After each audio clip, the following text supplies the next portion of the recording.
Restitution of conjugal rights அப்படின்னா என்ன?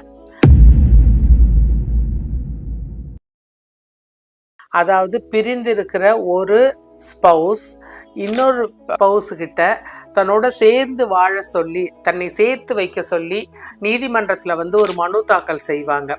அந்த மனுவுக்கு பேர் தான் restitution of conjugal rights, RCR அப்படின்னு சொல்கிறது. Section 9 of Hindu marriage act 1955 கீழே இந்துக்கள் ரெஸ்டிடியூஷன் ஆஃப் கான்ஜுகல் ரைட்ஸ் மனு தாக்கல் செய்யலாம். Section 22 of special marriage act 1954 கீழே ரெஸ்டிடியூஷன் ஆஃப் கான்ஜுகல் ரைட்ஸ் மனு தாக்கல் செய்யலாம். செக்ஷன் 32 ஆஃப் இந்தியன் டிவோர்ஸ் ஆக்டின் கீழே கிறிஸ்தவர்கள் ஆர்சிஆர் வழக்கு தாக்கல் செய்யலாம். இஸ்லாமியர்கள் ஜெனரல் லாவின் அடிப்படையில் ஒரு சூட் தாக்கல் செய்யலாம் சேர்ந்து வாழ சொல்லி.